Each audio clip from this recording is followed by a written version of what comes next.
যদি পাপ হয়ে যায় হতাশ হবেন না, পাপ হয়ে গেছে হতাশ হবেন না, ওযু করবেন, জায়নামাজে দাঁড়াবেন, 2 রাকাত নামাজ পড়বেন, ওই পাপের কথা আল্লাহকে বলে ক্ষমা চাইবেন, ইনশাআল্লাহ আল্লাহ পাক আপনার গুনাহকে নেকি দিয়ে পরিবর্তন করে দিবেন ইনশাআল্লাহ। যতবার পাপ হবে ততবার নামাজে দাঁড়াবেন, ততবার ওযু করবেন, ততবার 2 রাকাত নামাজ পড়বেন এবং আল্লাহর কাছে ক্ষমা চাইবেন, ইনশাআল্লাহ আল্লাহ মাফ করে দিবেন। শয়তান আপনাকে হতাশ করতে চাইবে, ফ্রাস্ট্রেট করতে চাইবে, আরে তুমি অন্যায় করেছো, এত বড় বড় পাপ করেছো, তুমি পর্নোগ্রাফি দেখো, তুমি মেয়ের সাথে জেনা করেছো, তুমি মদ খাও, তুমি এই করো, তুমি কিভাবে আল্লাহর সামনে দাঁড়াবে, কোন মুখ নিয়ে দাঁড়াবে? এগুলো শয়তানের ওয়াসওয়াসা। কার ওয়াসওয়াসা? আল্লাহ পাক ক্ষমা করতে করতে ক্লান্ত হবেন না, আপনি ক্ষমা চাইতে চাইতে ক্লান্ত হয়ে যাবেন ইনশাআল্লাহ। আল্লাহ পাক এমন গফুর রহিম। এক ব্যক্তি 99টা খুন করেছে, কয়টা? 99টা খুন করে এক আলেমের কাছে গিয়ে বলেছে যে আমার কি তওবা হবে? সে বলেছে না, তওবা হবে না।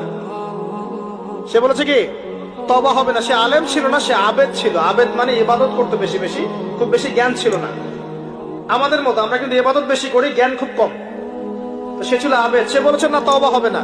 তো ও বেটারেও কোপ দিয়ে 100টা খুন করে ফেলেছে, 100 ফিল আপ।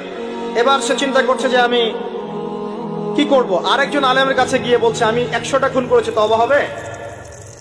এই আলেম সত্যিকারের আলেম ছিলেন, তিনি বলেন হ্যাঁ তওবা হবে, তুমি ইস্তেগফার করো এবং এই এলাকা থেকে চলে যাও, অন্য এলাকায় গিয়ে থাকো, অন্য একটা এলাকায় গিয়ে থাকো, এখানে তোমার স্মৃতি জড়িত আছে, অন্য জায়গায় হিজরত করে গিয়ে থাকো।